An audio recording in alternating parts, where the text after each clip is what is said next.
നമസ്കാരം പ്രിയപ്പെട്ട പ്രേക്ഷകരെ, രാവിലെ ആരംഭിക്കുകയാണ്. പശ്ചിമേഷ്യയിൽ യുദ്ധത്തിന് ശമനമില്ല.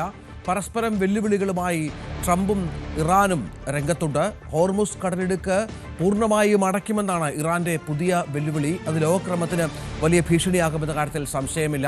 ഇതൊഴിവാക്കാനുള്ള ശ്രമം അമേരിക്കയുടെയും ഇസ്രായേലിന്റെയും ഭാഗത്തു നിന്നുണ്ട്. യൂറോപ്യൻ യൂണിയന്റെയും മറ്റും സഹായം ഇതുമായി ബന്ധപ്പെട്ട് തേടുന്നുണ്ട്. പക്ഷേ ഇറാൻ ഒട്ടും വിട്ടുകൊടുക്കുന്നില്ല എന്നുള്ളതാണ് സാഹചര്യം. മറ്റൊന്ന്, തെരഞ്ഞെടുപ്പുമായി ബന്ധപ്പെട്ട നിയമസഭാ തെരഞ്ഞെടുപ്പിൽ നാമനിർദ്ദേശ പത്രികകൾ സമർപ്പിക്കാനുള്ള അവസാന ദിവസം ഇന്നാണ്. ഇന്ന് ഓട്ടപ്രദക്ഷിണത്തിലാകും സ്ഥാനാർത്ഥികൾ. ലാസ്റ്റ് ദിവസമാണ്, വെറും 2 ദിവസം മാത്രമാണ് ബാക്കി ഉണ്ടായിരുന്നത് എന്നുള്ളതാണ്. നാളെയാണ് സൂക്ഷ്മ പരിശോധന. അതിനുശേഷം അന്തിമ ചിത്രം വ്യക്തമാകും. ഇതിനടക്കം നിരവധി വാർത്തകളുണ്ട് തലക്കെട്ടിൽ. പശ്ചിമേഷ്യയിൽ യുദ്ധം കടുക്കുന്നു. വീണ്ടും ഇസ്രായേലിലേക്ക് ഇറാന്റെ മിസൈൽ ആക്രമണം. അമേരിക്കയ്ക്ക് ഇറാന്റെ മുന്നറിയിപ്പ്. ആണവ കേന്ദ്രങ്ങൾ ലക്ഷ്യമാക്കി ആക്രമണം നടത്തിയാൽ ഹോർമുസ് കടലിടുക്ക് അടയ്ക്കും. ഇപ്പോഴത്തെ വിലക്ക് അമേരിക്കയ്ക്കും ഇസ്രായേലിനും മാത്രം.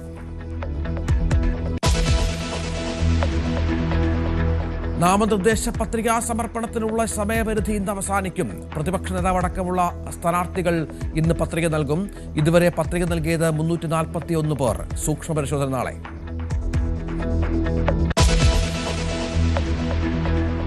നിയമസഭാ തെരഞ്ഞെടുപ്പിൽ വെൽഫെയർ പാർട്ടി മത്സരത്തിനില്ല. UDF-നെ പിന്തുണയ്ക്കും. വിജയസാധ്യതയില്ലാത്ത മണ്ഡലങ്ങളിൽ പിന്തുണ LDF-ന്. സ്വതന്ത്രനെ നിർത്താനുള്ള വെൽഫെയർ നിർദ്ദേശം കോൺഗ്രസ് തള്ളി. News 18 exclusive.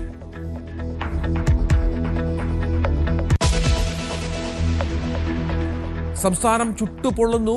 11 ജില്ലകൾക്ക് മുന്നറിയിപ്പ്. താപനില 38 ഡിഗ്രി സെൽഷ്യസിലേക്ക് ഉയരും. ജാഗ്രത വേണമെന്ന് കാലാവസ്ഥാ നിരീക്ഷണ കേന്ദ്രം.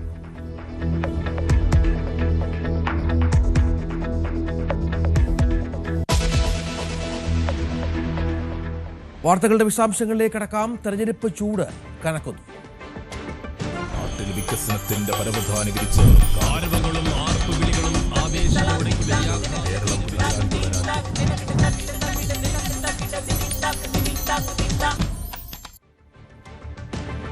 നിയമസഭാ തെരഞ്ഞെടുപ്പിന് നാമനിർദ്ദേശ പത്രിക സമർപ്പിക്കാനുള്ള സമയപരിധി ഇന്ന് അവസാനിക്കും.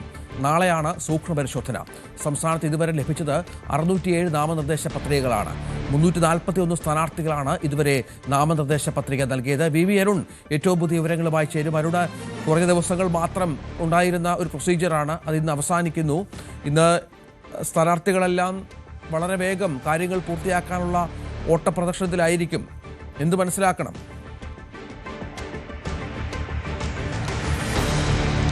തീർച്ചയായിട്ടും മുന്നണി സ്ഥാനാർത്ഥികളിൽ വലിയൊരു വിഭാഗം കഴിഞ്ഞ ശനിയാഴ്ചയ്ക്കുള്ളിൽ നാമനിർദ്ദേശ പത്രിക സമർപ്പിച്ചു കഴിഞ്ഞു. ഇനിയുമുണ്ട്.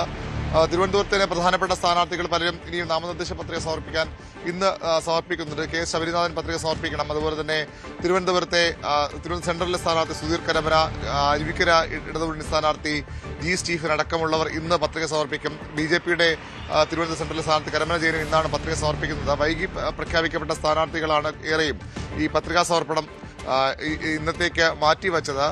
മാത്രമല്ല വളരെ വേഗത്തിലാണ് തിരഞ്ഞെടുപ്പ് പ്രഖ്യാപനവും നടപടിക്രമങ്ങളും ഉണ്ടായത്. വളരെ ചുരുങ്ങിയ ദിവസം രണ്ട് അവധി ദിവസങ്ങൾ വരികയും ചെയ്തു. അതുകൊണ്ട് തന്നെ അവസാന മണിക്കൂറുകളിലും സ്ഥാനാർത്ഥികളുടെ നാമനിർദ്ദേശ പത്രികാ സമർപ്പണം ഉണ്ടാകും. ഇന്ന് വൈകിട്ട് 3 മണി വരെയാണ് നിയമസഭാ തെരഞ്ഞെടുപ്പിൽ നാമനിർദ്ദേശ പത്രിക സമർപ്പിക്കാനുള്ള സമയം. 3 മണിക്ക് ആ സമയപരിധി അവസാനിക്കും.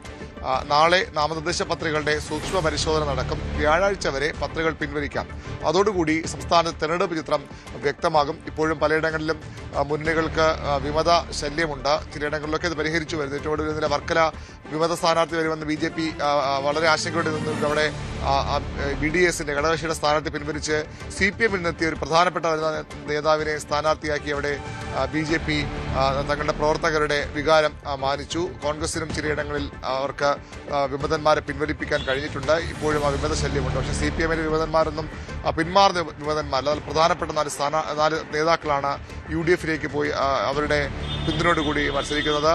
G. സുധാകരനും PK ശശിയും കുഞ്ഞികൃഷ്ണനും അതുപോലെ ഗോവിന്ദനും ഉൾപ്പെടെയുള്ളവർ വിമത ഭീഷണിയുമായി CPM-ന് ഇപ്പോൾ രംഗത്തുണ്ട്. ഇനിയുള്ള മണിക്കൂറുകൾ ഈ നാമനിർദ്ദേശ പത്രിക സമർപ്പിച്ചു കഴിഞ്ഞാൽ പിന്നീട് ഈ വിമതന്മാരെ പിൻവലിക്കുക, അപരന്മാരുടെ വലിയൊരു കുത്തൊഴുക്ക് ഈ തെരഞ്ഞെടുപ്പിലും ഉണ്ടാകും. നമുക്കറിയാം ഇത്തവണ ഒന്നുകൂടി മുറുകുന്ന പോരാട്ടമാകും സംസ്ഥാനത്ത് പൊതുവിലുണ്ടാവുക. BJP കുറച്ചുകൂടി ശക്തിയിലേക്ക് മാറിയ ഒരു തെരഞ്ഞെടുപ്പാണ് വരാൻ പോകുന്നത്. അതുകൊണ്ട് തന്നെ പലയിടങ്ങളിലും നേരത്തെയൊക്കെ 5-6 മണ്ഡലങ്ങളിലാണ് ത്രികോണ പോരാട്ടമെങ്കിൽ ഇപ്പോൾ അതിനൊക്കെ എത്രയോ ഇരട്ടി മണ്ഡലങ്ങളിൽ ത്രികോണ പോരാട്ടത്തിലേക്ക് മാറും. അതുകൊണ്ട് തന്നെ ഓരോ ഇടങ്ങളിലും BJPയുടെ സാന്നിധ്യം നിർണായകമാകും.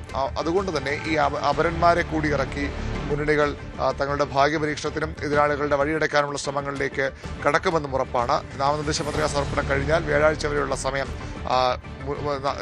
മുന്നണി നേതൃത്വങ്ങൾ അതുപോലെ തന്നെ സ്ഥാനാർത്ഥികളെ ക്യാമ്പയിൻ നയിക്കുന്നവരുടെ ഏറ്റവും പ്രധാനപ്പെട്ട ജോലി ഈ അപരന്മാരെ പിൻവലിപ്പിക്കാനുമുള്ള വിമതന്മാരുടെ ശല്യം അവസാനിപ്പിക്കാനുമുള്ള ശ്രമങ്ങളായിരിക്കും. ഏതായാലും ഇന്ന് 10 മണി മുതൽ നാമനിർദ്ദേശ പത്രികാ സമർപ്പണം ആരംഭിക്കും. 3 മണിയാണ് സമയം അവസാനിക്കുന്നത്. നെട്ടോട്ടത്തിൽ തന്നെയാണ് സ്ഥാനാർത്ഥികൾ. ഇന്നലെ ഞായറാഴ്ചയായിരുന്നു. ഞായറാഴ്ച അവധി ദിവസത്തിൽ ഒരു ആലസ്യവുമില്ലാതെ സംസ്ഥാനത്തെ മുഴുവൻ മണ്ഡലങ്ങളിലെ സ്ഥാനാർത്ഥികൾ ഇന്നലെ പള്ളികൾ കേന്ദ്രീകരിച്ചാണ് പ്രധാനമായും പ്രചരണം മുന്നോട്ട് പോയത്. ഇന്ന് അതിൻ്റെ തുടർച്ചയായി ഭവന സന്ദർശനങ്ങളൊക്കെ എല്ലാ സ്ഥാനാർത്ഥികളും അതിരാവിലെ തന്നെ സജ്ജരാണ്. രഞ്ജിത്ത്, ഒപ്പം ഈ വിമതരുമായി ബന്ധപ്പെട്ട കാര്യങ്ങൾ നമുക്കറിയാം, പല സ്ഥലങ്ങളിലും അത്തരം ഭീഷണികൾ കോൺഗ്രസിനുണ്ട്. പുനലൂരിലൊക്കെ ഈ കാര്യങ്ങൾ ഇന്നലെ സഞ്ചയിക്കാനൊക്കെ നാമനിർദ്ദേശ പത്രിക നൽകുമെന്ന് പറയുന്നു. തിരുവനന്തപുരത്ത് അങ്ങനെ എന്തെങ്കിലും പ്രശ്നമുണ്ടോ? മറ്റ് സ്ഥലങ്ങളിലൊക്കെയുള്ള പ്രശ്നങ്ങൾ പരിഹരിച്ച് കാര്യമായി മുന്നോട്ട് പോകാനുള്ള സമയം കുറവാണ്. അതൊക്കെ ഇന്ന് തന്നെ സംഭവിക്കുകയും വേണം.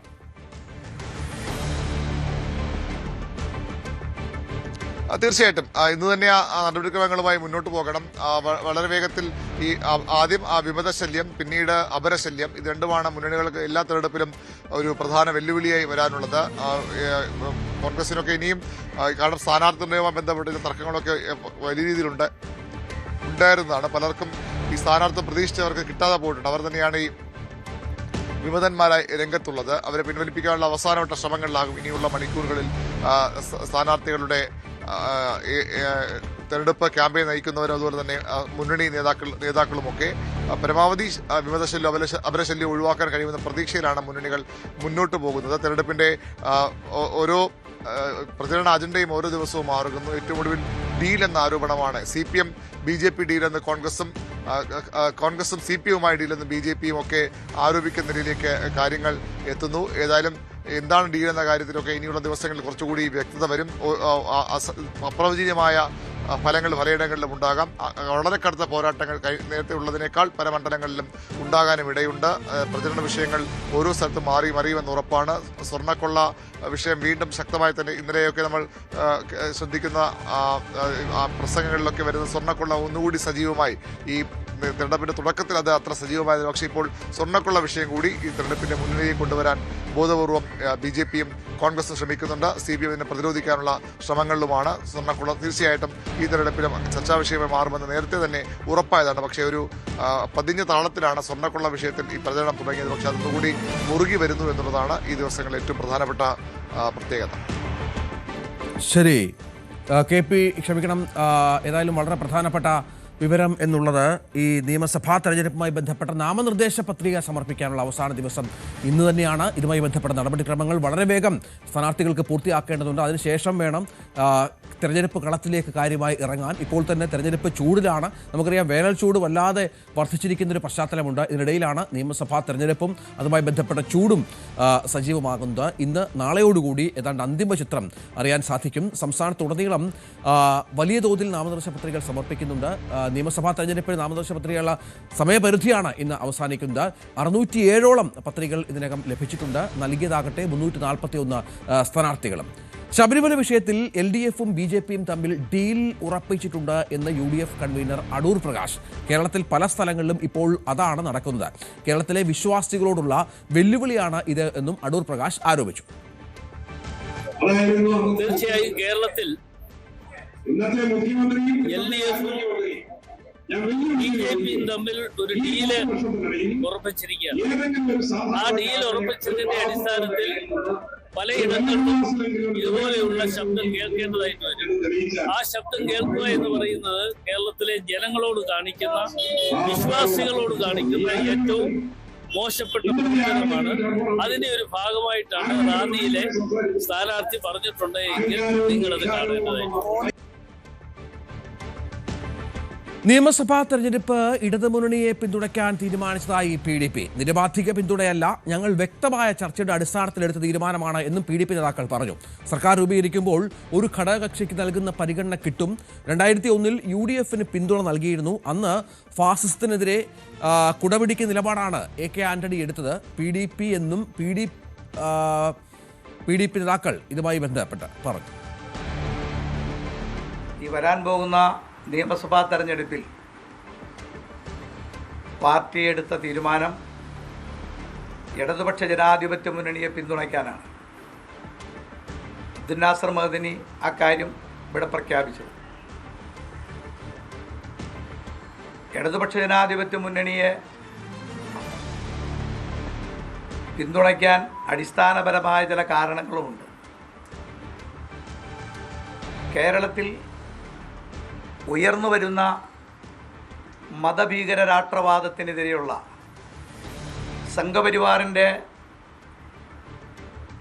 ശക്തമായ നിലയിലുള്ള മതതീവ്രവാദ രാഷ്ട്രീയ മുന്നേറ്റത്തെ തടയാൻ ഇടതുപക്ഷ ജനാധിപത്യ മുന്നണിക്കാണ് കഴിയൂ എന്ന തിരിച്ചറിവാണ് ഈ തെരഞ്ഞെടുപ്പിൽ ഇടതുപക്ഷ ജനാധിപത്യ മുന്നണിക്ക് പിന്തുണ കൊടുക്കാൻ PDPയുടെ ചെയർമാൻ അബ്ദുൽ നാസർ മഅ്ദനി ഈ സെക്രട്ടേറിയറ്റ് യോഗത്തിൽ എടുപ്പിച്ച തീരുമാനം അതാണ്.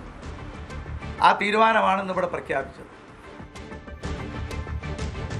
നിയമസഭാ തെരഞ്ഞെടുപ്പിൽ വെൽഫെയർ പാർട്ടി മത്സരത്തിനില്ല. UDF-നെ പിന്തുണയ്ക്കുമെന്നാണ് വെൽഫെയർ പാർട്ടി അറിയിച്ചിരിക്കുന്നത്. BJP ശക്തമായ ഇടങ്ങളിൽ UDF-ന് വിജയസാധ്യത ഇല്ലാത്ത മണ്ഡലങ്ങളിൽ LDF സ്ഥാനാർത്ഥികൾക്ക് വോട്ട് ചെയ്യുമെന്നാണ് അവരുടെ നിലപാട്. ഒരു മണ്ഡലത്തിലെങ്കിലും പൊതുസ്വതന്ത്രം നിർത്താനുള്ള നിർദ്ദേശം കോൺഗ്രസ് തള്ളി.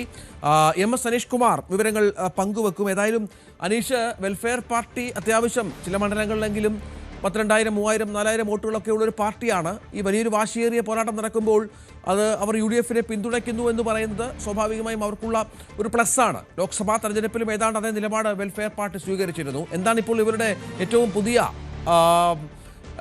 നിർദ്ദേശം, നീക്കം?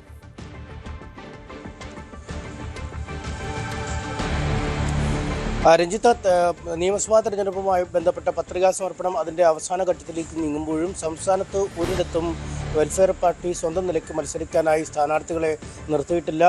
സാധാരണഗതിയിൽ ചിലപ്പോഴൊക്കെ സ്വതന്ത്ര നിർത്തിയുള്ള പരീക്ഷണങ്ങളും വെൽഫെയർ പാർട്ടി നടത്താറുള്ളതാണ്. പക്ഷേ അത്തരമൊരു പരീക്ഷണങ്ങളും ഇതുവരെ നടത്തിയിട്ടില്ല. നമുക്ക് പാർട്ടിയുടെ നേതാക്കളോട് തന്നെ ബന്ധപ്പെട്ടപ്പോൾ ഇത്തവണ മത്സരത്തിനുണ്ടാവില്ല അല്ലെങ്കിൽ മത്സരത്തിനില്ല എന്ന സൂചനകൾ തന്നെയാണ് നൽകുന്നത്. നേരത്തെ തദ്ദേശഭരണ തെരഞ്ഞെടുപ്പിലടക്കം UDF-മായുള്ള ചില നീക്കുപോക്കുകൾ സംസ്ഥാനത്തുടനീളം വെൽഫെയർ പാർട്ടി നടത്തിയിരുന്നു. അന്ന് തന്നെ അവർ വ്യക്തമാക്കിയിരുന്നത് മുന്നണി സംവിധാനത്തിലേക്ക് കയറാനുള്ള അല്ലെങ്കിൽ മുന്നണിക്കൊപ്പം നിൽക്കാനുള്ള ചില ചർച്ചകളൊക്കെ നടക്കുന്നുണ്ട് എന്നൊക്കെ പറഞ്ഞിരുന്നു. പക്ഷേ അത്തരം ചർച്ചകൾ വിജയം കണ്ടില്ല എന്നാണ് നമുക്ക് മനസ്സിലാക്കാൻ കഴിയുന്നത്.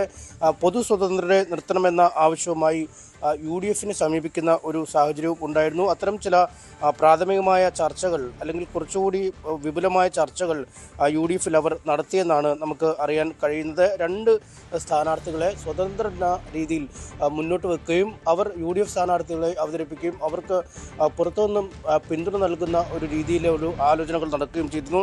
ഇതിലേറ്റവും പ്രധാനം മാവേലിക്കരയിലെ ദളിത് നേതാവായ K. അംബുജാക്ഷിനെ നിർദ്ദേശിച്ചതാണ്. അദ്ദേഹം മുൻ ദേശീയ സെക്രട്ടറി അടക്കം ആയിരുന്നു വെൽഫെയർ പാർട്ടിയുടെ. പിന്നീട് ഈ പട്ടികജാതി മേഖലയിൽ ഒരുപാട് പ്രവർത്തനങ്ങൾ നടത്തുന്ന ഒരു ദളിത് ആക്ടിവിസ്റ്റ് കൂടിയാണ്. അദ്ദേഹത്തെ നിർത്തണമെന്ന ആവശ്യം മുന്നോട്ട് വച്ചിരുന്നു. ഒപ്പം കോട്ടയം വൈക്കത്ത് ദളിത് ചിന്തകനായ സണ്ണി M. കബിക്കാടിനെ സ്ഥാനാർത്ഥിയാക്കണമെന്ന ആവശ്യവും വെൽഫെയർ പാർട്ടി മുന്നോട്ട് വെച്ചു. ഇതുമായി ബന്ധപ്പെട്ട ചില ചർച്ചകൾ നടക്കുകയും ചെയ്തിരുന്നു. ആദ്യഘട്ടത്തിൽ അദ്ദേഹത്തെ സ്ഥാനാർത്ഥിയാക്കാം എന്ന തരത്തിലുള്ള ചില പ്രതികരണങ്ങൾ, അനുകൂലമായ നിലപാടുകൾ എന്നിവയൊക്കെ കോൺഗ്രസിന് ലഭിച്ചു. എന്നാൽ പിന്നീട് കോൺഗ്രസിൻ്റെ സ്വന്തം സ്ഥാനാർത്ഥിയെ വൈക്കത്ത് നിർത്തുന്ന ഒരു സാഹചര്യം ഉണ്ടാവുകയാണ് ചെയ്തത്. എന്തായാലും ഇത്തരത്തിലെ പൊതു സ്വതന്ത്രരെ നിർത്തുമായി ബന്ധപ്പെട്ട ചർച്ചകൾ വളരെ കാര്യമായി തന്നെ നടക്കുകയും ചെയ്തിരുന്നു. എന്നാൽ ഇത്തരം കാര്യങ്ങൾ അംഗീകരിക്കപ്പെട്ടില്ല എന്നതിൻ്റെ ഒരു അതൃപ്തി വെൽഫെയർ പാർട്ടിക്കുള്ളിലുണ്ട്. കാരണം ഒരു ഉപാധികളുമില്ലാതെയാണ് തദ്ദേശ ഭരണ തെരഞ്ഞെടുപ്പിൽ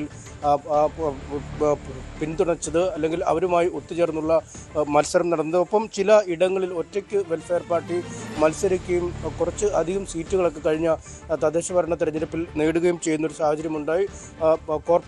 മുനിസിപ്പൽ വാർഡുകളിലൊക്കെ പലയിടത്തും സീറ്റുകൾ ലഭിച്ചു, പഞ്ചായത്തുകളിൽ പലയിടത്തും സീറ്റുകൾ ലഭിക്കുന്നതൊക്കെ സാഹചര്യമുണ്ടായി. പക്ഷേ അവർ ഇത്തവണ എന്തായാലും നേരിട്ട് മത്സരത്തിനില്ല എന്നാണ്.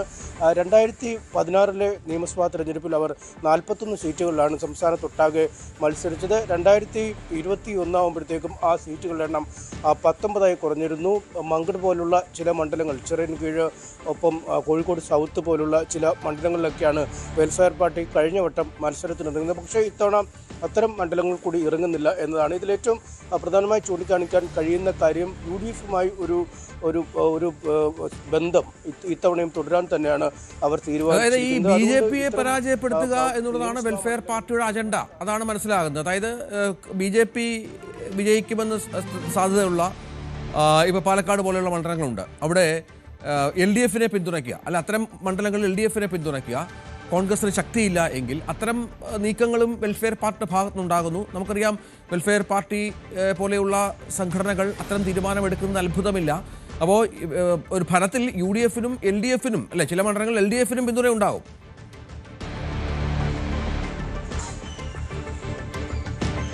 തീർച്ചയായും അത്തരം ഒരു കൃത്യമായ നിലപാടാണ് അവർ എടുക്കുക. അതുകൊണ്ട് തന്നെയാണ് സ്ഥാനാർത്ഥികളെ നിർത്തുന്നില്ല എന്ന തീരുമാനത്തിലേക്ക് അവർ എത്തിയിരിക്കുന്നത്. കാരണം നിർണായകമായൊരു തെരഞ്ഞെടുപ്പ്, സംസ്ഥാനത്ത് പലയിടത്തും ശക്തമായ ത്രികോണം മത്സരം നടക്കുന്ന ഒരു സാഹചര്യം. അതുകൊണ്ട് വെൽഫെയർ പാർട്ടി നിൽക്കുമ്പോൾ കൃത്യമായും ന്യൂനപക്ഷ വിഭാഗങ്ങളിൽപ്പെട്ട വോട്ടുകളാണ് ചിതറിപ്പോകാൻ സാധ്യതയുള്ളത്. അത്തരത്തിൽ അങ്ങനെ ചിതറിപ്പോകുമ്പോൾ ഒരുപക്ഷെ BJP-ക്ക് അത്തരം ഇടങ്ങളിൽ വിജയിക്കാൻ കഴിയുമോ എന്ന ആശങ്ക വെൽഫെയർ പാർട്ടിക്കുണ്ട്. ഒപ്പം ഈ UDF-ന്റെ വിജയസാധ്യതകളെയും സ്വന്തം നിലയിൽ സ്ഥാനാർത്ഥി നിർത്തുകയും ആ സ്ഥാനാർത്ഥി വോട്ടുകൾ പിടിക്കുകയും ചെയ്താൽ ഒരുപക്ഷെ 2000-ഉം 1000-ഉം 1500-ഉം ഒക്കെ വോട്ടുകളാണ് പലയിടത്തും കഴിഞ്ഞ തവണയൊക്കെ LDF പാർട്ടി പിടിച്ചിട്ടുള്ളത്. അത്തരം ചെറിയ വോട്ട് വിഹിതം പോലും ഏതെങ്കിലും സ്ഥാനാർത്ഥികളുടെ ഒരു ജയപരാജയങ്ങളെ കാര്യമായി ബാധിക്കുന്ന ഒരു സാഹചര്യമുണ്ട്. അതുകൊണ്ട് തന്നെയാണ് കൃത്യമായ ഒരു അടവ് നയത്തിലേക്ക് മാറുന്നത്. നേരത്തെ രഞ്ജിത്ത് സൂചിപ്പിച്ചതുപോലെ തന്നെ BJP-ക്കെതിരെ ശക്തമായ പോരാട്ടം നടക്കുന്ന ഇടങ്ങളിൽ മറുവശത്തുള്ള മുന്നണികളുടെ ശക്തി നോക്കി അവരെ സഹായിക്കുക എന്ന നിലപാടിലേക്കാണ് എത്തുക. പാലക്കാട് തീർച്ചയായും UDF-നെ സഹായിക്കുന്ന തരത്തിലുള്ളൊരു നിലപാടിലേക്ക് എത്തുക എന്നാണ്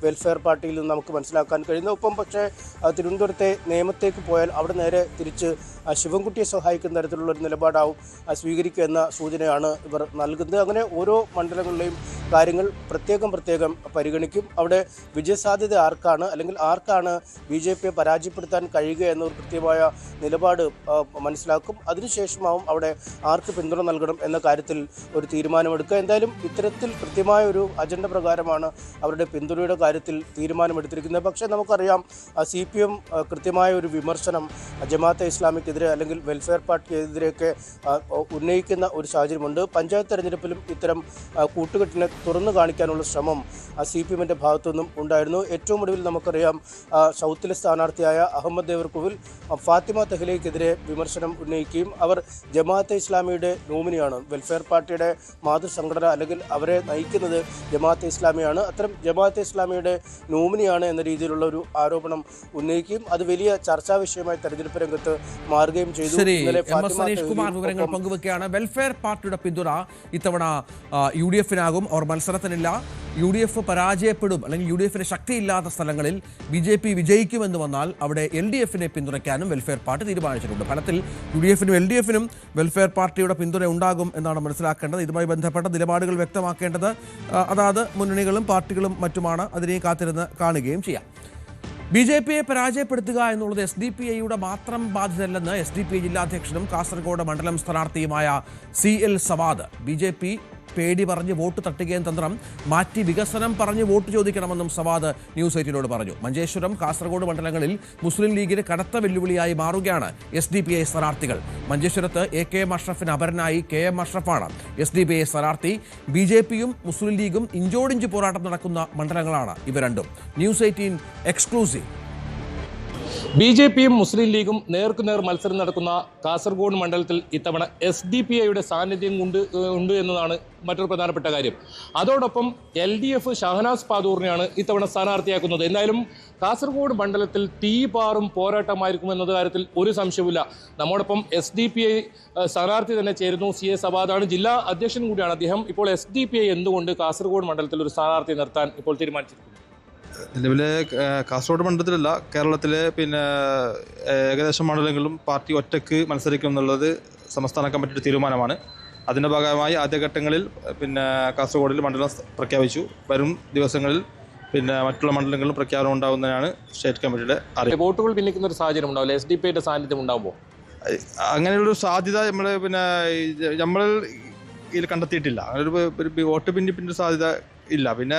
BJPയെ പരാജയപ്പെടുത്തുക എന്നുള്ളത് SDPIയുടെ മാത്രം ബാധ്യതയല്ല. ഇവിടുത്തെ ഇടത് വലത് മുന്നണികൾ, ഞങ്ങൾ നേരത്തെ നമ്മുടെ സംസ്ഥാന പ്രസിഡന്റ് പറഞ്ഞ ഇടത് വലത് മുന്നണികളിൽ ഒരു പൊതു സ്ഥാനാർത്ഥിയെ നിശ്ചയിച്ചുകൊണ്ട് BJPയെ പരാജയപ്പെടുത്തുന്ന തീരുമാനമാണെങ്കിൽ അത് ഞങ്ങൾ പിന്തുണക്കുമെന്നുള്ളത് നമ്മുടെ നയപ്രഖ്യാപനമാണ്. അങ്ങനെ ഒരു സാഹചര്യം ഉണ്ടായാൽ തീർച്ചയായും അതിനെ പിന്തുണക്കും. അല്ലാതെ ഒറ്റയ്ക്ക് മത്സരിച്ച് പരമാവധി ജനാധിപത്യ രീതിയിൽ ഒറ്റയ്ക്ക് മത്സരിച്ചുകൊണ്ട് പരമാവധി വോട്ട് കൈക്കലാക്കുക എന്നുള്ളതാണ് SDPIയുടെ ഈ പ്രാവശ്യത്തെ തീരുമാനം. SDPI പല മണ്ഡലങ്ങളിലും അവരെ ഒഴിച്ചുകൂടാൻ പറ്റാത്ത ഒരു ശക്തിയാണെന്ന് തെളിയിക്കുകയാണ് ഈ തെരഞ്ഞെടുപ്പിലൂടെ പാർട്ടി ഉദ്ദേശിക്കുന്നത്. കാലങ്ങളായി ഒരു BJP പേടി പറഞ്ഞുകൊണ്ട് വോട്ട് തട്ടുക എന്നുള്ള തന്ത്രമാണ്. വികസനം പറഞ്ഞ് വോട്ട് ചോദിക്കണമെന്നാണ് നമുക്ക് ആദ്യമായി പറയാനുള്ളത്. കാരണം വികസനമാണ് മുദ്രാവാക്യം. കാരണം ഒരു ഗവൺമെൻറ് ഹോസ്പിറ്റലാണെങ്കിൽ മതിയായ ചികിത്സ ലഭിക്കുന്നില്ല. മെഡിക്കൽ കോളേജാണെങ്കിൽ തുടങ്ങി പാതി വഴിയിൽ നിൽക്കുകയാണ്. അതും കാസർഗോഡ് എത്രയോ കിലോമീറ്റർ പിറകിൽ തുടങ്ങിയ അവിടെ ഒരു സംവിധാനവും നിലവിലില്ല. ഒരു മംഗലാപുരം ലോബിയെ സഹായിക്കുന്ന നിലപാടാണ് ഇവിടുത്തെ എല്ലാ മുന്നണികളും എടുത്തുകൊണ്ടിരിക്കുന്നത്. പക്ഷേ ഒരു എയിംസ് കാസർഗോഡേക്ക് വരുന്ന രീതിയിലുള്ള പ്രവർത്തനം എയിംസ് കൂട്ടായ്മയൊക്കെ ശക്തമായി പ്രഖ്യാപിക്കുമ്പോഴും കാസർഗോഡിൻ്റെ പ്രൊഫൈലിൽ പ്രൊഫസറിൽ എയിംസിനെ പറ്റിയിട്ടുള്ള ഒരു പരാമർശം നടത്താൻ ആരും തയ്യാറാവുന്നില്ല. ഇപ്പം അവഗണിക്കപ്പെട്ട ഏത് യാത്രാ കാര്യങ്ങളായാലും ഒരു രാത്രി 7 മണിക്ക് കഴിഞ്ഞാൽ മലബാർ എക്സ്പ്രസ് പോയാൽ കോഴിക്കോട് ഭാഗത്തേക്ക് പോകാൻ വണ്ടിയില്ലാതെ നട്ടം തിരിയുന്നൊരവസ്ഥയാണ് നിലവിൽ കാസർഗോഡ് ജനത അനുഭവിക്കുന്നത്. തീർച്ചയായും വളരെ യാത്രാ കാര്യത്തിലായാലും എല്ലാ കാര്യത്തിലും അവഗണന നേരിടുന്ന ഒരു ജില്ലയാണ് കാസർഗോഡ്. അതിനൊരു മാറ്റം വരുത്തണം. ശക്തമായ ജനാധിപത്യ രീതിയിലുള്ളൊരു ഇറങ്ങിത്തിരിച്ച് ജനങ്ങളെ ബോധ്യപ്പെടുത്തിക്കൊണ്ട് ഒരു ജനങ്ങളെ ബോധവൽക്കരിച്ചുകൊണ്ട് ജനങ്ങളെ ഒരു പ്രബുദ്ധരാക്കുക എന്നുള്ളത് SDPIയുടെ നയം പ്രഖ്യാപനം. ന്യൂനപക്ഷ വോട്ടുകൾക്ക് ഏറെ നിർണായകമാകുന്ന കാസർഗോഡ് മണ്ഡലത്തിൽ ഇത്തവണ SDPIയുടെ സാന്നിധ്യം ആരെ തുണയ്ക്കും?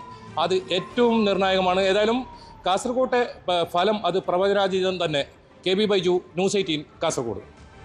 കാസർഗോഡ് SDPI, കാസർഗോഡും മഞ്ചേശ്വരത്തും SDPIയുടെ സ്ഥാനാർത്ഥികളുണ്ട് എന്നുള്ളത് ഏറ്റവും പ്രധാനപ്പെട്ടതാണ്. മലപ്പുറം ജില്ലയിലെ മങ്കട നിയോജക മണ്ഡലത്തിൽ ഇടത് മുന്നണിയിൽ ആശയക്കുഴപ്പം തുടരുന്നു. നിലവിൽ പ്രഖ്യാപിച്ച സ്ഥാനാർത്ഥിയെ പിൻവലിച്ച് ലീഗ് വിമതന് പിന്തുണ നൽകിയേക്കുമെന്നാണ് ഇപ്പോൾ ലഭ്യമാകുന്ന വിവരം. CV അനുമോദ് ചേരുകയാണ്. അനുമോദ്, എന്താണ് അവിടെ ഒരു കൺഫ്യൂഷൻ? ഇന്നിപ്പോൾ അവസാന ദിവസമാണ് നാമനിർദ്ദേശ പത്രിക സമർപ്പിക്കാനും മറ്റും. അപ്പോഴും മങ്കടയിൽ കാര്യങ്ങൾ LDFനെ സംബന്ധിച്ചിടത്തോളം പ്രശ്നമാണെന്നാണോ?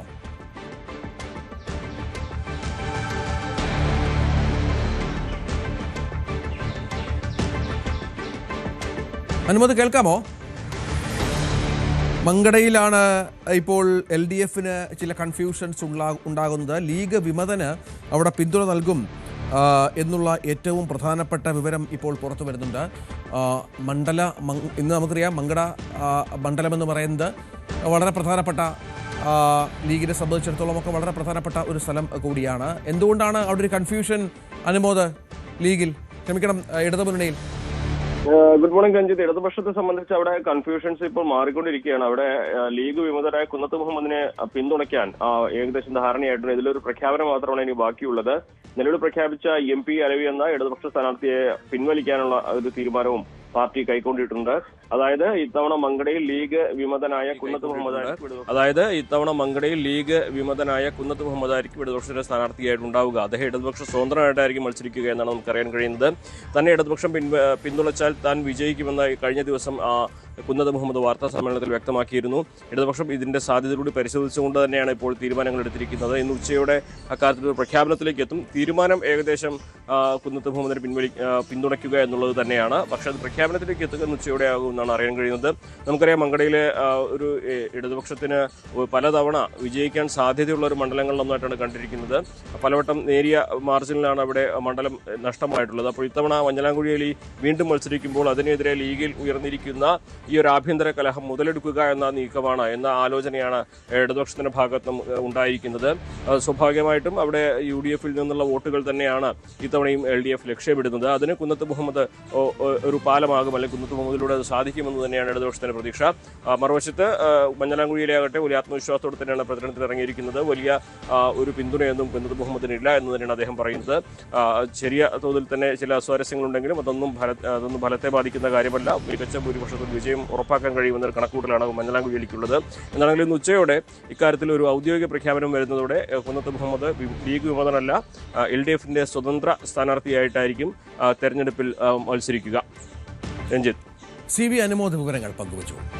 ഒരു ഇടവേളയ്ക്ക് ശേഷം കൂടുതൽ വാർത്തകളുമായി വളരെ വേഗം തിരിച്ചെത്തും.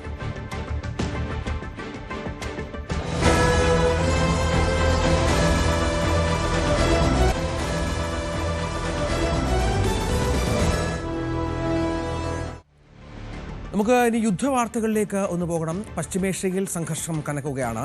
ഇറാനിലെ ഊർജ്ജ കേന്ദ്രങ്ങൾ ആക്രമിച്ചാൽ ഹോർമുസ് കടലിടുക്ക് പൂർണ്ണമായും അടച്ചിടുമെന്നാണ് ഇപ്പോൾ ഇറാൻ റവല്യൂഷണറി ഗാർഡ്സ് നൽകുന്ന ഏറ്റവും പുതിയ മുന്നറിയിപ്പ്. 48 മണിക്കൂറിനകം ഹോർമുസ് കടലിടുക്ക് തുറന്നില്ലെങ്കിൽ ഇറാന്റെ വൈദ്യുത നിലയങ്ങൾ തകർക്കുമെന്ന US പ്രസിഡന്റ് ട്രംപിന്റെ ഭീഷണിക്ക് പിന്നാലെയാണ് ഈ മുന്നറിയിപ്പ്. ഹോർമുസ് കടലിടുക്കിലെ സാഹചര്യം ഡൊണാൾഡ് ട്രംപുമായി ചർച്ച ചെയ്ത് ബ്രിട്ടീഷ് പ്രധാനമന്ത്രി കെയർ സ്റ്റാർമറും രംഗത്ത് വന്നു. അബുദാബിയിൽ തകർന്ന മിസൈൽ അവശിഷ്ടം പതിച്ച് ഇന്ത്യക്കാരന് പരിക്കേറ്റു എന്ന വിവരം കൂടി പുറത്തു വരുന്നുണ്ട്. VR കാർത്തിക് വിവരങ്ങളുമായി ചേരുകയാണ്. കാർത്തിക്, ഇതിപ്പോൾ ഹോർമുസുമായി ബന്ധപ്പെട്ടാണ് ഏറ്റവും പുതിയ തർക്കം. ഹോർമുസ് അടച്ചിട്ടിരിക്കുന്നത് ചില്ലറ പ്രശ്നമല്ല ആഗോള വിപണിയിൽ ഉണ്ടാക്കിയിരിക്കുന്നത്. അതിൻ്റെയൊക്കെ പ്രത്യാഘാതങ്ങൾ ഏതാണ്ട് എല്ലാ രാജ്യങ്ങളും അനുഭവിക്കുന്നുണ്ട്. പക്ഷേ അപ്പോഴും ശത്രുക്കൾ, അതായത് ഇസ്രായേലിനും അമേരിക്കയ്ക്കും മാത്രമാണ് അവിടെ നിയന്ത്രണമെന്ന് പറയുന്നുണ്ട്.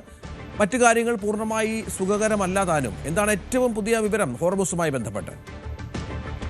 രഞ്ജിത്ത്, യുദ്ധം 4ാം ആഴ്ചയിലേക്ക് കടക്കുമ്പോൾ കാര്യങ്ങൾ കൂടുതൽ സങ്കീർണമാവുകയാണ്. കഴിഞ്ഞ ദിവസം US പ്രസിഡന്റ് ഡൊണാൾഡ് ട്രംപ് വ്യക്തമാക്കിയത് ഇറാനിലെ യുദ്ധം ഏറെക്കുറെ അവസാനിച്ചു എന്ന നിലയിലായിരുന്നു അദ്ദേഹത്തിൻ്റെ പ്രതികരണം. പക്ഷെ അപ്പോഴും അനുദിനം കാര്യങ്ങൾ കൂടുതൽ വഷളാകുന്ന നിലയിലേക്കാണ് പോകുന്നത്.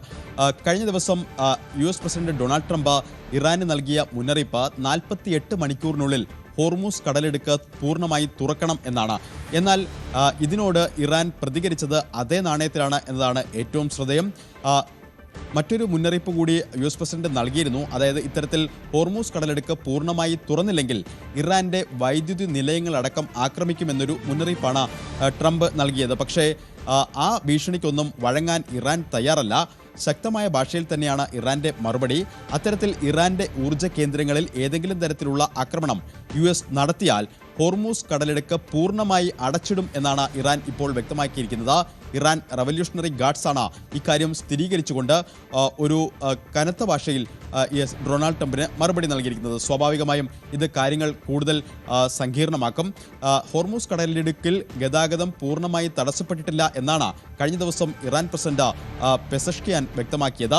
ശത്രു പക്ഷത്ത് നിൽക്കുന്ന രാജ്യങ്ങൾക്ക് മാത്രമാണ് നിയന്ത്രണം ഉള്ളത്, മറ്റ് നിയന്ത്രണങ്ങൾ ഇല്ല.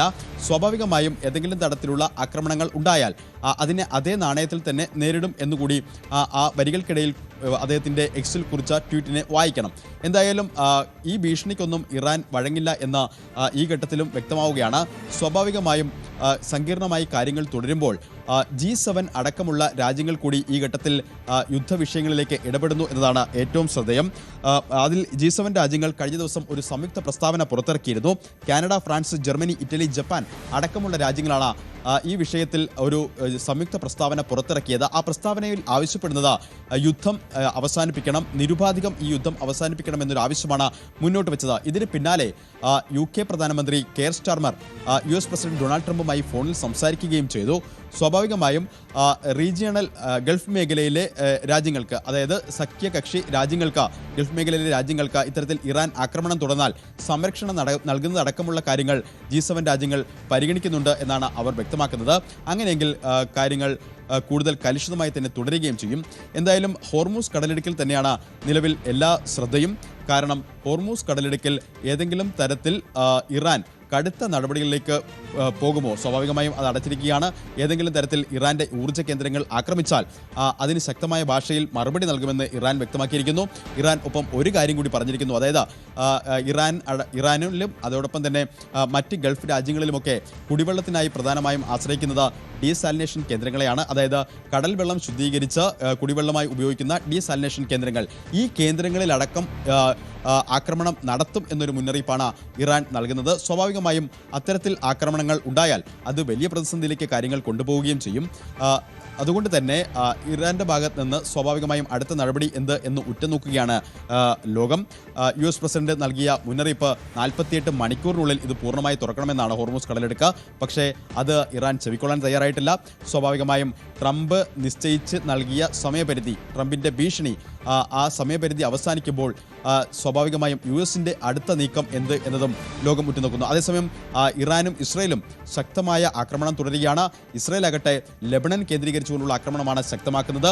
അവിടെ പാലങ്ങൾ തകർത്തുകൊണ്ടുള്ള IDF-ന്റെ ഇസ്രായേൽ ഡിഫൻസ് ഫോഴ്സസിന്റെ ആക്രമണം നടത്തുന്ന ദൃശ്യങ്ങളടക്കം കഴിഞ്ഞ ദിവസം പുറത്തു വന്നിരുന്നു. ടെഹ്റാനിലും ഇപ്പോൾ സ്ഫോടനം നടക്കുന്നതായി വിവരങ്ങൾ അൽ ജസീറ അടക്കമുള്ള മാധ്യമങ്ങൾ പുറത്തുവിടുന്നു. എന്തായാലും പ്രശ്നം കൂടുതൽ സങ്കീർണമായി തുടരുക തന്നെയാണ്. ഈ പ്രശ്നം സങ്കീർണമായി തുടരുമ്പോഴും ചില കണക്കുകൾ കൂടി ഈ ഘട്ടത്തിൽ പുറത്തു വന്നിട്ടുണ്ട് എന്നതാണ് ഏറ്റവും ശ്രദ്ധേയം. മനുഷ്യാവകാശ സംഘടനകൾ പുറത്തുവിട്ട കണക്കനുസരിച്ച് ഫെബ്രുവരി 28 മുതൽ ഇതുവരെ, അതായത് യുദ്ധം 4 ആഴ്ച പിന്നിടുമ്പോൾ ഏതാണ്ട് 214 കുട്ടികൾ മാത്രം ഈ കാലയളവിൽ കൊല്ലപ്പെട്ടു എന്ന വിവരമാണ് പുറത്തു വരുന്നത്. കഴിഞ്ഞ 24 മണിക്കൂറിനിടെ മാത്രം ഇറാനിലെ 15 കേന്ദ്രങ്ങളിൽ 215 പ്രവിശ്യകളിലായി 206 ഇടത്ത് ആക്രമണമുണ്ടായി എന്ന റിപ്പോർട്ടുകളും പുറത്തു വരുന്നു. അങ്ങനെ ഒരു വശത്ത് ഇറാൻ ശക്തമായി ആക്രമണം തുടരുന്നു. US പ്രസിഡന്റ് കഴിഞ്ഞ ദിവസങ്ങളിൽ യുദ്ധം അവസാനിക്കുന്നത് സൂചനകൾ നൽകിക്കൊണ്ടുള്ള അദ്ദേഹത്തിന്റെ ട്രൂത്ത് സോഷ്യലിലെ കമന്റ് വന്നിരുന്നു. പക്ഷേ അപ്പോഴും ഇസ്രായേൽ വ്യക്തമാക്കുന്നത് ഈ യുദ്ധം ഇപ്പോഴൊന്നും അവസാനിക്കില്ല എന്ന തരത്തിൽ തന്നെയാണ്. ഹെസ്ബുള്ളയ്ക്കും ഇറാനും നേരെയുള്ള ആക്രമണങ്ങൾ ഇനിയും ശക്തമായി തുടരും എന്ന് തന്നെയാണ് കഴിഞ്ഞ ദിവസം ഇസ്രായേൽ വ്യക്തമാക്കിയത്. ഈ പ്രശ്നങ്ങൾ സങ്കീർണമാകുമ്പോഴാണ് ഇപ്പോൾ G7 രാജ്യങ്ങളുടെ ഒരു ഇടപെടൽ വരുന്നത്. സ്റ്റാർമർ ഡൊണാൾഡ് ട്രംപുമായി ഫോണിൽ സംസാരിച്ചു.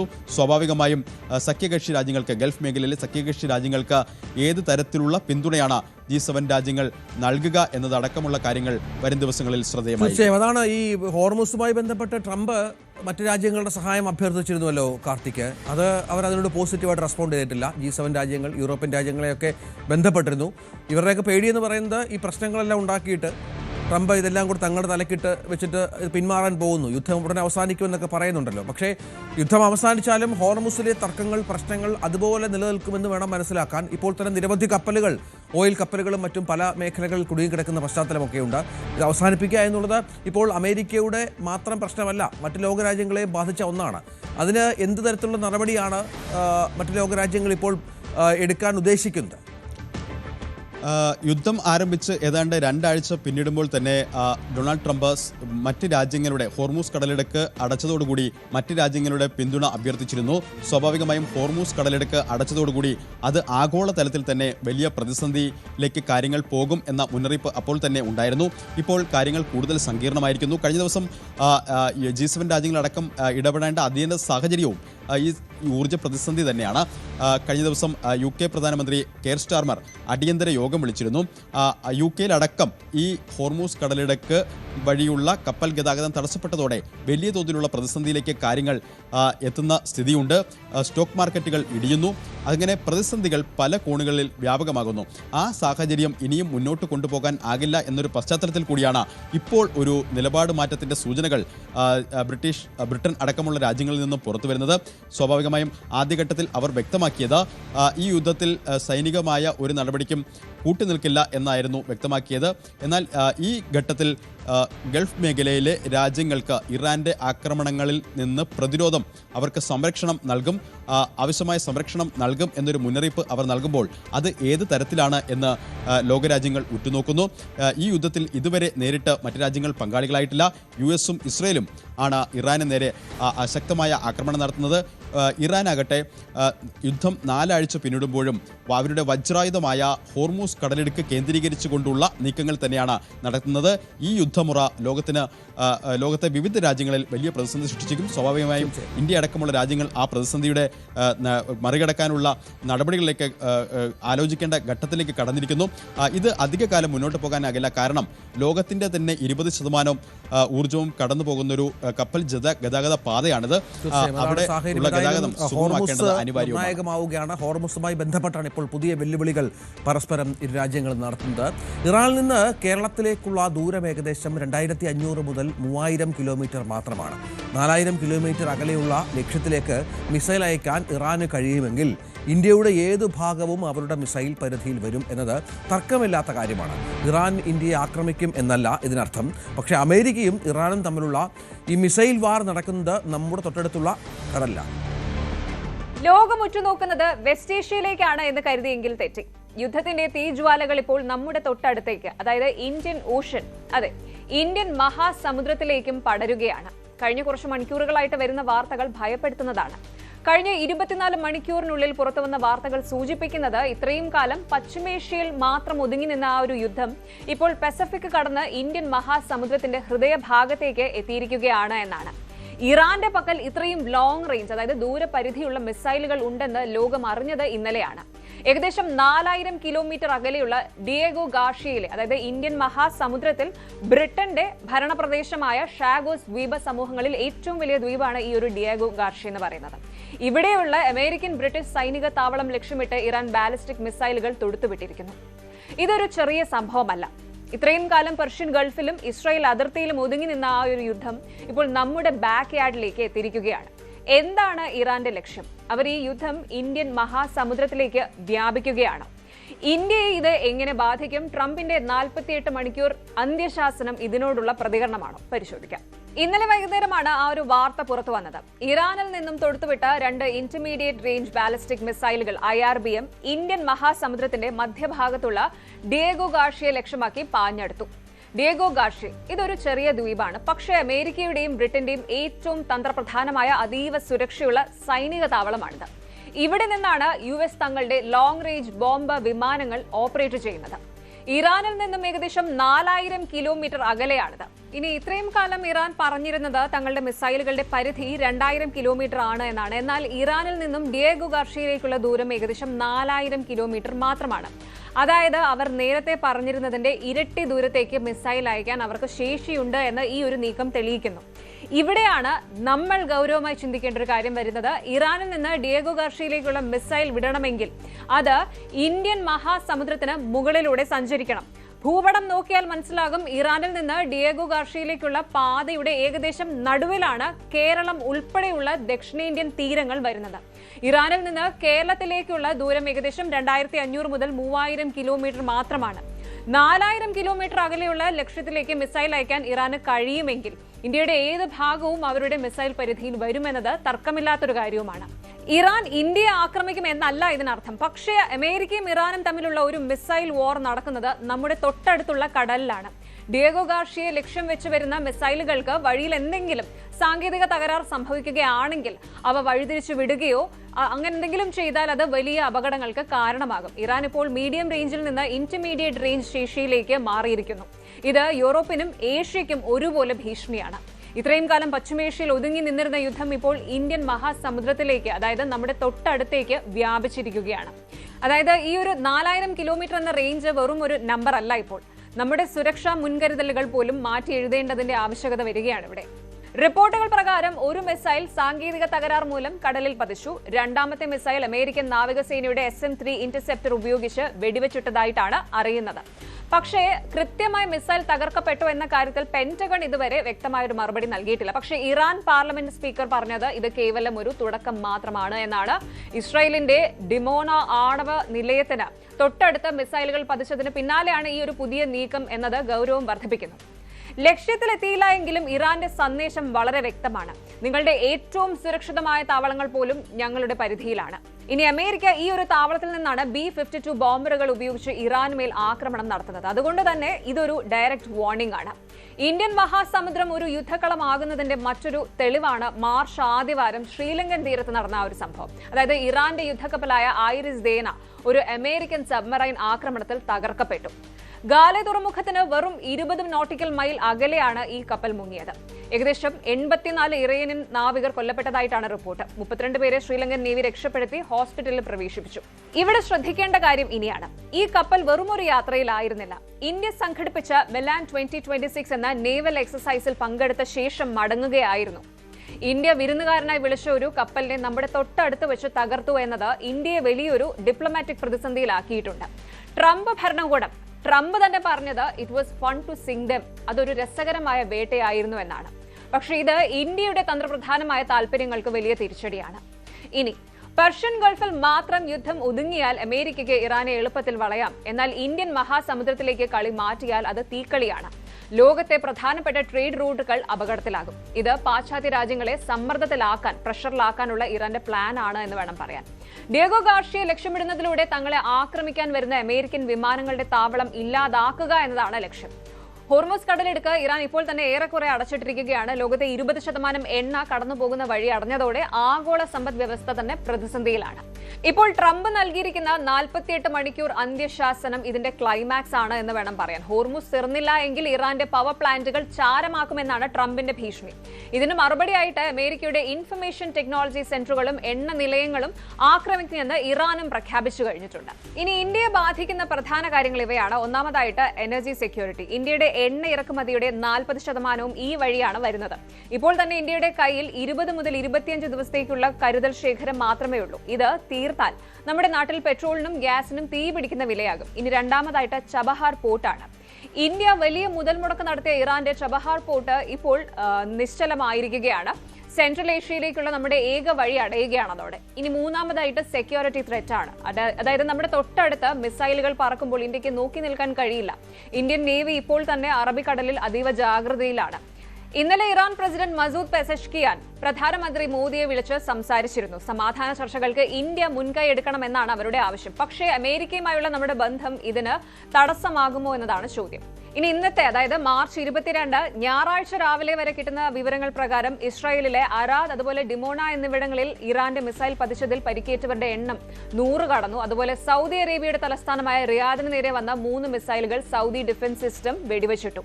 ഇനി ബ്രിട്ടന്റെ ഏറ്റവും വലിയ ന്യൂക്ലിയർ സബ്മറൈനായ HMS ആൻസൺ ഇപ്പോൾ അറബിക്കടലിൽ എത്തിക്കഴിഞ്ഞു. അതായത് ഏത് നിമിഷവും ഒരു വൻ സ്ഫോടനം ഉണ്ടായേക്കാവുന്ന അവസ്ഥയിലാണ് കാര്യങ്ങൾ നീങ്ങുന്നത്. ഇതിനെ ഒരു ലിമിറ്റഡ് യുദ്ധം എന്ന് ഇനി വിളിക്കാൻ കഴിയില്ല. ഇതൊരു റീജിയണൽ വാർ ആയിട്ട് മാറിക്കഴിഞ്ഞു. നമ്മൾ ശരിക്കും ഒരു നിർണായക ഘട്ടത്തിലാണ്. ഇന്ത്യൻ മഹാസമുദ്രത്തിൽ ഇറാൻ നടത്തുന്ന ഈ നീക്കങ്ങളൊക്കെ ലോകത്തെ എങ്ങോട്ടാണ് നയിക്കുന്നത്? ട്രംപ് തന്റെ ഭീഷണി നടപ്പിലാക്കുമോ, അതോ നയതന്ത്ര ചർച്ചകളിലൂടെ ഇതിനൊരു പരിഹാരം ഉണ്ടാകുമോ?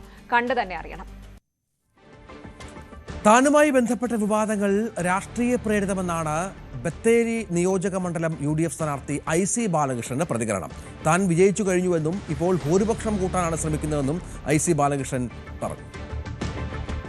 ഇപ്പോൾ നമ്മളുള്ളത് സുൽത്താൻ ബത്തേരി നിയോജക മണ്ഡലം UDF സ്ഥാനാർത്ഥി ശ്രീ IC ബാലകൃഷ്ണനോടൊപ്പമാണ്. UDFന്റെ പ്രചാരണ പരിപാടികൾ വളരെ നല്ല രീതിയിൽ മുന്നോട്ട് പോവുകയാണ്. എന്തായാലും IC നമ്മോടൊപ്പമുണ്ട്. നമുക്ക് അദ്ദേഹവുമായി സംസാരിക്കാം. ഒരുപാട് വിവാദങ്ങൾ മാത്രമാണ് IC ബാലകൃഷ്ണൻ എന്ന് പറയുന്ന അങ്ങയെക്കുറിച്ച് കേൾക്കുന്നത്. ഒരുപക്ഷെ ഈ സമയത്ത് ഈ ഒരു ചോദ്യം ചോദിക്കുന്നത്, കഴിഞ്ഞ 15 വർഷമായിട്ട് സുൽത്താൻ ബത്തേരി നിയോജക മണ്ഡലത്തിന്റെ MLA ആയി താങ്കൾ പ്രവർത്തിച്ചു. ഈ ഒരു വിവാദത്തിന് എന്താണ് ഇങ്ങനെ സംഭവിക്കുന്നത്? സാധാരണ ഈ ഒരു പഴഞ്ചൊല്ലുണ്ട്, നമ്മളെ പൂർവികരൊക്കെ പറയുന്ന മാങ്ങയുള്ള മാവിന് മാത്രമേ കല്ലേറുണ്ടാവുള്ളൂ. എൻ്റെ ജനകീയത, ജനങ്ങളുമായുള്ള ബന്ധം, പൊതുപ്രവർത്തനം, അതിൽ അസ്വസ്ഥത പ്രകടമാക്കിയ ചില രാഷ്ട്രീയ പാർട്ടി രാഷ്ട്രീയവൽക്കരിച്ചുകൊണ്ടുള്ള ആരോപണങ്ങളല്ലാതെ അടിസ്ഥാനപരമായുള്ള ഒരു ആരോപണം അവർക്ക് ഉന്നയിക്കാൻ കഴിയുന്നില്ല എന്നുള്ളതാണ്. ഇനി അതിനൊക്കെ മറുപടി പറയുന്നത് ഞാനല്ല, പൊതുജനങ്ങളാണ്, വോട്ടർമാർ. അവർ മറുപടി പറയാൻ തുടങ്ങിയല്ലോ. കാരണം ബത്തേരിയിലെ ജനങ്ങളും ഞാനുമായിട്ടുള്ള ബന്ധം ഒരു ജ്യേഷ്ഠ സഹോദര ബന്ധമാണ്, ഒരു അച്ഛനും മകനുമായിട്ടുള്ളൊരു ബന്ധമാണ്, നല്ല സുഹൃത്തുക്കളായിട്ടുള്ള ബന്ധമാണ്. ആ ബന്ധം ജാതി നോക്കാതെ, മതം നോക്കാതെ, രാഷ്ട്രീയം നോക്കാതെ ഈ 15 വർഷം എന്ന് വെച്ചാൽ 14 വർഷവും 8 മാസവും ഈ നിമിഷം വരെ ഞാൻ കാത്തു സൂക്ഷിച്ചു. അപ്പോൾ എനിക്കെതിരെ വരുന്ന ആരോപണങ്ങൾക്കൊക്കെ മറുപടി അവർ പറഞ്ഞുകൊണ്ടിരിക്കുകയാണ്, ഇനിയും പറയും. പിന്നെ ഞാൻ എന്തിനാ ഭയപ്പെടുന്നത്?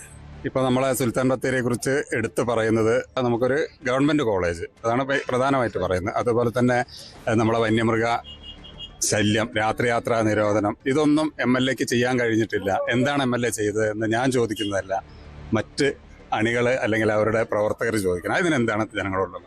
ഞാൻ ചോദിക്കട്ടെ, കഴിഞ്ഞ 5 വർഷം 2011 മുതൽ 15 വരെ ഐക്യ ജനാധിപത്യ മുന്നണി ഗവൺമെന്റ് ആയിരുന്നു. ഇവിടെ ഒരു കാർഷിക കോളേജ് സ്ഥാപിച്ചത് ഈ ആരോപണം ഉന്നയിക്കുന്ന ആളുകൾക്ക് അത് സ്ഥാപിച്ചെന്ന് പറയാൻ കഴിയുന്നില്ലല്ലോ. ബത്തേരിയിൽ നിരവധി ചെറുപ്പക്കാർ ഇപ്പോൾ ലൈസൻസ് എടുക്കാൻ വേണ്ടി, ഒരു ബൈക്ക് ഓടിക്കണമെങ്കിൽ, സ്കൂട്ടി ഓടിക്കണമെങ്കിൽ, ഡ്രൈവിംഗ് ലൈസൻസ് അവർക്ക് ലഭിക്കണമെങ്കിൽ കൽപ്പറ്റ പോകണം. ജോയിന്റ് RTO ഓഫീസ് ബത്തേരി സ്ഥാപിച്ചവർ പറയുന്നില്ലല്ലോ. ഇപ്പോൾ കേരളത്തിലെ വിജിലൻസ് സംവിധാനം, വയനാട്ടിലെ വിജിലൻസ് സംവിധാനത്തിന്റെ ഓഫീസ് ബത്തേരി സ്ഥാപിച്ചത് ഇവരാരും പറയുന്നില്ലല്ലോ. ഇവിടെ വ്യാപാരികളുണ്ട്, തൊഴിലാളികളുണ്ട്. ലീഗൽ മെട്രോളജി ഓഫീസ്, ജില്ലാ ഓഫീസ് ബത്തേരി സ്ഥാപിച്ചവർ പറയുന്നില്ലല്ലോ. അതേപോലെ ഗവൺമെന്റ് കോളേജ് നമ്മുടെ കുട്ടിയുടെ ആവശ്യമാണ്. മുള്ളംകൊല്ലി, പുൽപ്പള്ളി, മീനങ്ങാടി, പൂതാടി, അമ്പലവയൽ, ബത്തേരി, നെന്മേനി, നൂൽപ്പുഴ 5 പഞ്ചായത്തിന്റെ റെസൊല്യൂഷൻ കോളേജ് ആവശ്യപ്പെട്ടുകൊണ്ട്. ഒരു കോളേജ് തുടങ്ങാനുള്ള എല്ലാ നടപടിക്രമങ്ങളും, കോഴ്സ് അടക്കം, പുതിയ കെട്ടിടമടക്കം, പുതിയ ഭാവിയിലെ കെട്ടിടം പണിയുന്ന ഭൂമിയടക്കം പ്രപ്പോസൽ ചെയ്ത് 2019 ലാസ്റ്റ്. അത് ഉമ്മൻചാണ്ടി ഗവൺമെന്റ് കാലത്തുള്ള ഫയലാണ്. അത് വീണ്ടും റീ ഓപ്പൺ ചെയ്ത് കേരളത്തിന്റെ 1ാം പിണറായി ഗവൺമെന്റിനെ ഞാൻ റിക്വസ്റ്റ് കൊടുത്ത്, ആ റിക്വസ്റ്റ് ഹയർ എഡ്യൂക്കേഷൻ ഡയറക്ടർ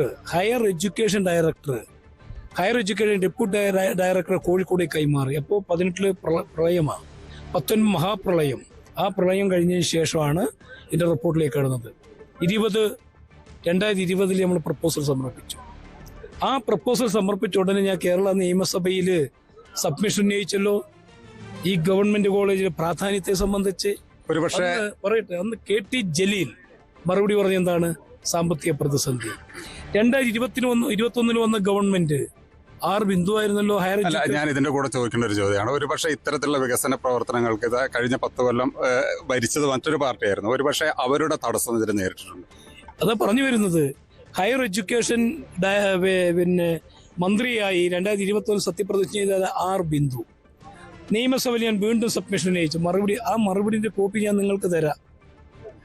ഞാൻ തരാത് ഒരേ മറുപടി എന്താണ്? ഗവൺമെന്റിന്റെ പോളിസി ഇല്ല ഗവൺമെന്റ് കോളേജ് തുടങ്ങുന്നതിന് വേണ്ടി.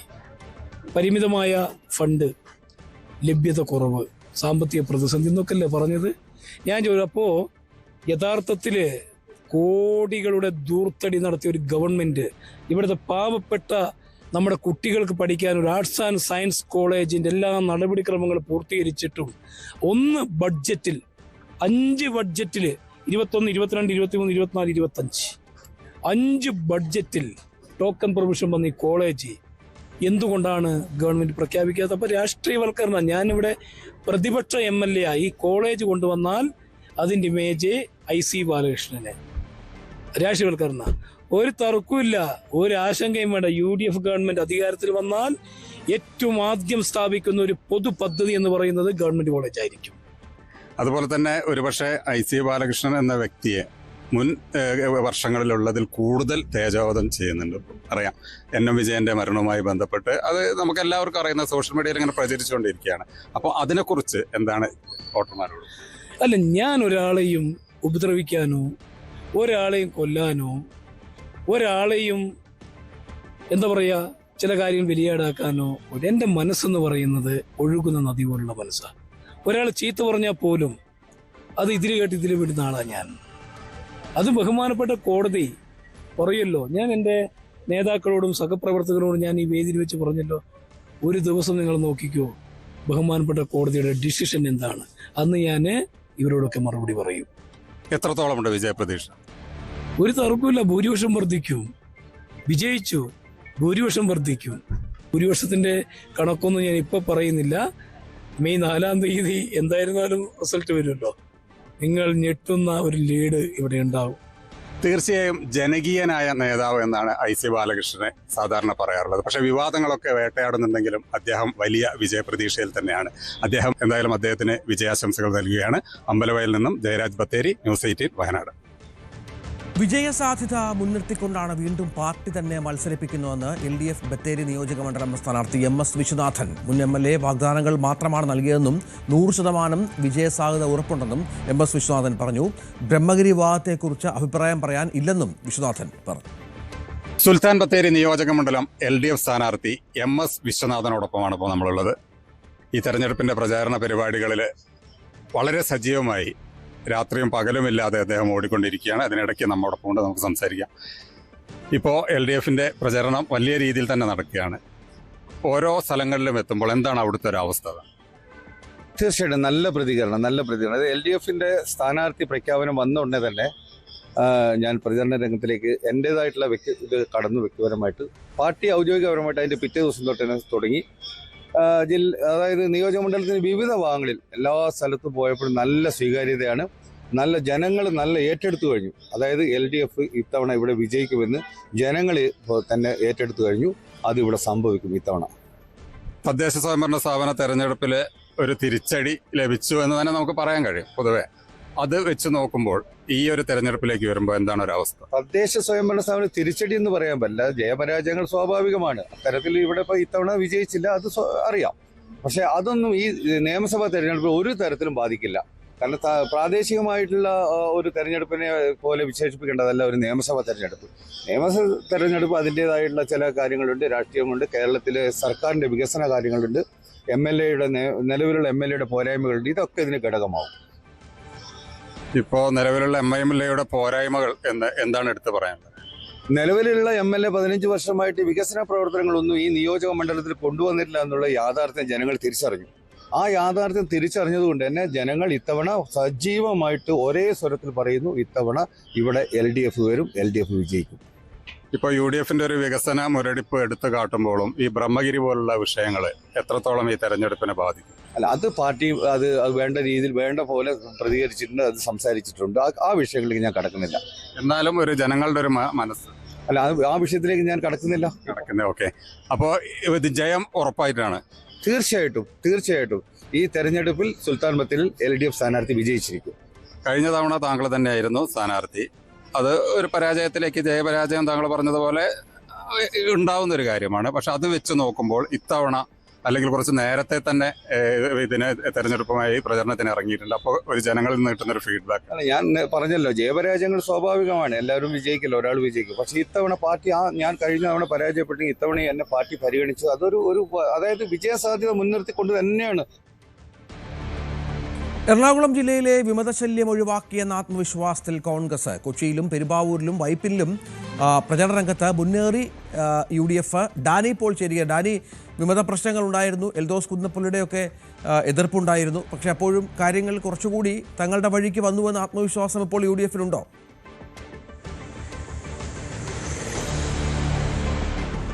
രഞ്ജിത്ത്, ഈ തെരഞ്ഞെടുപ്പ് പ്രഖ്യാപിക്കുകയും പിന്നീട് ഈ സ്ഥാനാർത്ഥി നിർണയത്തിലേക്കെല്ലാം കടക്കുകയും ചെയ്തു. അതോടൊപ്പം ഇത് നീണ്ടുപോവുകയും ചെയ്തതോടെ വല്ലാത്തൊരാശങ്ക UDF ക്യാമ്പിലുണ്ടായിരുന്നു. പ്രത്യേകിച്ച് കോൺഗ്രസിന് തന്നെയായിരുന്നു അതിൻ്റെ ആ ഒരു തലവേദന കൂടുതലുണ്ടായിരുന്നു. കാരണം തങ്ങളുടെ ഒരു മണ്ഡലങ്ങളിൽ, കുത്തകയായ മണ്ഡലങ്ങളിൽ സ്ഥാനാർത്ഥി നിർണയം വൈകുന്നത് മൂലവും അതോടൊപ്പം തന്നെ ഈ സ്ഥാനാർത്ഥിയെ ചിലരെ മാറ്റാൻ തീരുമാനിച്ചതടക്കം വലിയ പ്രശ്നങ്ങൾ ഉയർത്തുന്നു. പ്രത്യേകിച്ച് പെരുമ്പാവൂരിൽ എൽദോസ് കുന്നപ്പള്ളിയെ സ്വതന്ത്രനായി മത്സരിക്കുമെന്ന് വരെ ഉണ്ടായിരുന്നു. പിന്നീട് പ്രചാരണ രംഗത്തേക്കില്ല എന്നുള്ള രീതിയിലുള്ള കാര്യങ്ങൾ പുറത്തു വരികയും ചെയ്തു. അങ്ങനെ ഒരു ആശങ്കകൾ നിലനിന്നിരുന്നു. കാരണം അവരുടെ ഒരു എറണാകുളം ജില്ല എന്ന് പറയുന്നത് കോൺഗ്രസിന് ഏറ്റവും കൂടുതൽ സീറ്റുകൾ സമാഹരിക്കാൻ കഴിയുന്ന ഒരിടമാണ്. അവിടെ തന്നെ ഇങ്ങനെയൊരു വിഷയങ്ങളുണ്ടാകുന്നത് ആത്മവിശ്വാസത്തെ വലിയ രീതിയിൽ തന്നെയാണ് ബാധിച്ചിരുന്നത്. എന്നാൽ ഇപ്പോൾ ഈ ഒരു നാമനിർദ്ദേശ പത്രികാ സമർപ്പണം അടക്കമുള്ള കാര്യങ്ങളിലേക്ക് വരുമ്പോൾ അത് പൂർണ്ണമായും പരിഹരിച്ചു എന്നുള്ള ഒരു ആത്മവിശ്വാസത്തിലാണ് നിലവിൽ കോൺഗ്രസ് ക്യാമ്പുകൾ.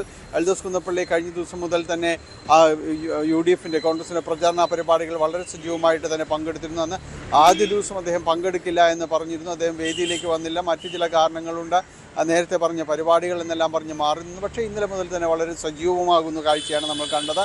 മനോജ് മുത്തേട്ടനും ഒപ്പം വേദി പങ്കിടുകയും ഒപ്പം പ്രചാരണ രംഗത്ത് സജീവമാകുകയും എല്ലാം ചെയ്തത് കോൺഗ്രസിന് വലിയ രീതിയിൽ ആശ്വാസം നൽകിയിട്ടുണ്ട്. ഒരുമിച്ച് പോകാമെന്ന വലിയൊരു സന്ദേശമാണ് നൽകുന്നത്. അവിടെ ഒരു പരിധിവരെയെങ്കിലും ഒരു അട്ടിമറി സാധ്യത LDF ഇങ്ങനെയൊരു സ്വതന്ത്ര സ്ഥാനാർത്ഥി വന്നാൽ അത് സാധ്യമാകും എന്നതെല്ലാം തന്നെ പരിഗണിച്ചിരുന്നു. പക്ഷേ അത് പൂർണ്ണമായും ഇല്ലാതാക്കിക്കൊണ്ടാണ് ഇപ്പോൾ എൽദോസ് കുന്നപ്പള്ളി അവിടെ വളരെ സജീവമായി പ്രചാരണ പരിപാടികളിൽ പങ്കെടുക്കുകയും ചെയ്യുന്നത്. കൊച്ചിയിലേക്ക് വരുമ്പോൾ കൊച്ചിയിലും ഈ രീതിയിലുള്ള ഒരു വിഷയങ്ങൾ നിലനിന്നിരുന്നു. അവിടെ ദീപ്തി മേരി വർഗീസും മുഹമ്മദ് ഷിയാസുമായിരുന്നു സജീവ പരിഗണനയിലുണ്ടായിരുന്നു. ഒടുവിൽ ആ ചർച്ചകൾ ഷിയാസിലേക്ക് എത്തിയപ്പോൾ ആ ദീപ്തി വലിയ രീതിയിലുള്ളൊരു പ്രതികരണം ഉണ്ടാകുമെന്ന് പറഞ്ഞിരുന്നു.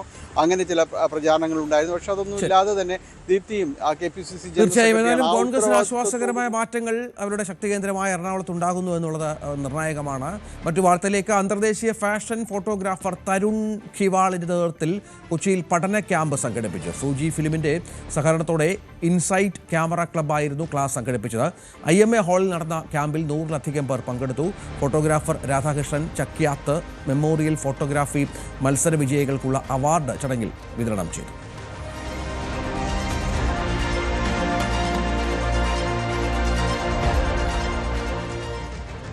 ന്യൂസ് 8ന്റെ സ്പെഷ്യൽ ഡേയിലേക്ക് ഒന്ന് പോകണം. ഇന്ന് ജന്മദിനം ആഘോഷിക്കുന്ന മലയാളി സ്വദേശിയായ കേശവിന് ആശംസകൾ നേരുകയാണ് അച്ഛനും അമ്മയും കൂട്ടുകാരും. കേശവിന് ന്യൂസ് 8ന്റെയും ആശംസകൾ. ഇന്ന് ജന്മദിനം ആഘോഷിക്കുന്ന നെയ്യാറ്റിൻകര ഉദയംകുളങ്ങര സ്വദേശിയായ ആദിത്യയ്ക്ക് ആശംസകൾ നേരുകയാണ് ഭർത്താവ് കണ്ണനും ഒപ്പം സഹപ്രവർത്തകരും. ഇന്ന് ജന്മദിനം ആഘോഷിക്കുന്ന കുഴിത്തുറ സ്വദേശി സൂര്യ ശിവന് 1000 ജന്മദിനാശംസകൾ. ആശംസകൾ നേരുന്നത് ഭർത്താവ് ശിവൻ, മകൾ പാർവതി, ഒപ്പം സഹപ്രവർത്തകർ. നമുക്ക് 7 മണി വാർത്ത അവസാനിപ്പിക്കാനുള്ള സമയമായി. എല്ലാ പ്രേക്ഷകർക്കും ഒരു നല്ല ദിവസം ആശംസിക്കുകയാണ്. വാർത്തകൾക്കായി തുടരുക ന്യൂസ് 8-നൊപ്പം. നമസ്കാരം.